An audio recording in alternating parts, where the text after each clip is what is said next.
শান্তনু সেনের পরে এবার আরও এক চিকিৎসকের বিরুদ্ধে অনিয়মের অভিযোগ তুলে ন্যাশনাল মেডিকেল কমিশনকে চিঠি লিখল রাজ্য মেডিকেল কাউন্সিল। রাজ্য মেডিকেল কাউন্সিলের অভিযোগ, কল্যাণীতে বেআইনিভাবে বিশেষজ্ঞ ডিগ্রি দেওয়ার সংস্থা চালাচ্ছেন দিলীপ দত্ত নামে ওই চিকিৎসক। এই মর্মে লিখিত অভিযোগও জমা পড়েছে বলে চিঠিতে জানিয়েছে রাজ্য মেডিকেল কাউন্সিল।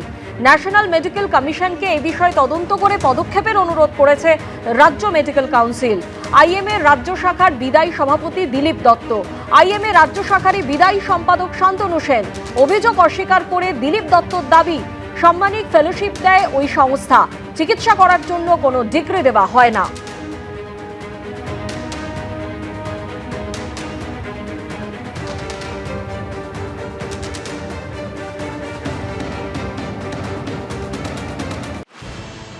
রাস্তায় কি ফের রাস্তা দেখাবে? আরজিকর কাণ্ডে তরুণী চিকিৎসকের ধর্ষণ খুনের বিচার চেয়ে ফের কি শুরু হতে চলেছে আন্দোলন? 90 দিন পরেও সিবিআই চার্জশিট দিতে না পারায় আরজিকর কাণ্ডে শুক্রবার জামিন পেয়েছেন প্রাক্তন অধ্যক্ষ সন্দীপ ঘোষ ও টালা থানার প্রাক্তন ওসি অভিজিৎ মণ্ডল। আর এই ঘটনায় যেন ফের একবার আলোড়ন ফেলে দিয়েছে চিকিৎসক থেকে শুরু করে নাগরিক সমাজের মধ্যে।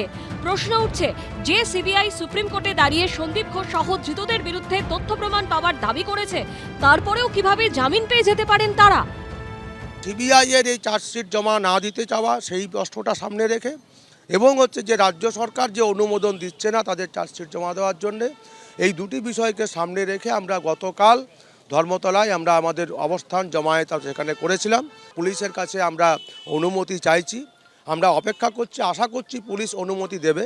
পুলিশের কাছ থেকে যদি অনুমতি আমরা না পাই, আমরা বাধ্য হব, যেরকম দ্রোহের কার্নিভাল আমরা আদালতের নির্দেশে করেছিলাম, এখানেও আমরা সেরকম আদালতের নির্দেশ নিয়ে এসে আগামীকাল আবার বা যে কোনো সময় আমরা আবার জমায়েতের পরিকল্পনা করব ওখানে। এই অবস্থায় ফের একবার পথে নামছে চিকিৎসক সংগঠন জয়েন্ট প্ল্যাটফর্ম অফ ডক্টরস। প্রাথমিকভাবে সিদ্ধান্ত হয়েছে 17 ডিসেম্বর থেকে 26 ডিসেম্বর এই 10 দিন ডোরিনা ক্রসিংয়ে শান্তিপূর্ণ অবস্থান করা হবে। সমস্ত কিছুর প্রতিবাদে আমরা একটা ধর্ণা মঞ্চ করতে চাইছি, যেখানে ধর্ণায় বসতে চাইছি সমস্ত প্রতিবাদী নাগরিক চিকিৎসক একসাথে। তার জন্য আজকে পুলিশের অনুমতি চেয়ে আমরা মেল করছি। যদি আমরা সদর্থক জবাব না পাই, প্রয়োজনে আদালতের দ্বারস্থ হয়ে আদালতের অনুমতি নিয়ে এসেও আমরা বসবো। এর আগে বিচার চেয়ে ধর্মতলায় ধর্ণায় বসেছিলেন জুনিয়র চিকিৎসকরা। তারপর শুরু হয় অনশন। নাগরিক সমাজের বিপুল সাড়া মেলে। মুখ্যমন্ত্রীর সঙ্গে নবান্নে বৈঠকের পর অবশেষে 21 অক্টোবর রাতে অনশন প্রত্যাহার করে নেন জুনিয়র ডাক্তাররা। কলকাতা পুলিশ 4 দিনে যেটা করতে পেরেছিল, সিবিআইয়ের করতে সেটা 4 মাস লাগলো। এক্ষেত্রে যে সিনিয়র বামপন্থী চিকিৎসকরা রাস্তায় নেমে আন্দোলন করছিলেন, তাদের তো প্রথম সেই ব্যক্তির কাছে কৈফিয়ত চাওয়া উচিত যিনি সিবিআইকে ডেকে এনেছিলেন। আরজিকর কাণ্ডে দোষীদের শাস্তির দাবিতে সোম ও মঙ্গলবার থেকে সোদপুর থেকে বারাসাত পর্যন্ত জাস্টিস মার্চে নামছে বাম ছাত্র যুবরা। রাস্তায় পড়ে থেকেই তিলোত্তমার বিচারকে ছিনিয়ে আনতে হবে। বিচার প্রক্রিয়াকে থমকে দেওয়া, এই বিচার প্রক্রিয়াকে ভুল পথে পরিচালিত করা যাবে না। সোদপুর ট্রাফিক মোড়কে তিলোত্তমা মোড় ঘোষণা করতে হবে। রাজনৈতিকভাবে দেউলিয়া হয়ে গেলে এইসব কাজ করে, ওদের কোনো ঠিক ঠিকানা আছে? আজকে বলছে দুর্গাপুজো হলে তখন বলবে উৎসব বয়কট, ফিল্ম ফেস্টিভ্যাল হলে সেখানে গিয়ে মুখ দেখিয়ে ছবি তুলবে।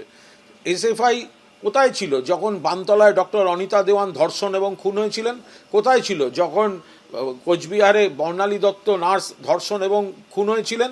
একের পর এক বাম জমানায় ধর্ষণ, খুন, নারী হত্যা, তখন এই এসএফআই কোথায় ছিল? সমস্ত বড় বড় কথা বলতে নেমেছে। এদিকে আরজিকর তদন্ত নিয়ে সিবিআই এর ব্যর্থতার দিকে আঙুল তুলে রবিবার বেহালায় সাইকেল মিছিল করা হয়। ফের সলতে পাকছে আন্দোলনের। ফের চলছে কোমর বেঁধে আন্দোলনে নামার প্রস্তুতি। এবার কি নড়ে চড়ে বসবে সিবিআই? সন্দীপ সরকার, অনির্বাণ বিশ্বাস ও ঐশী মুখোপাধ্যায়ের রিপোর্ট, এবিপি আনন্দ।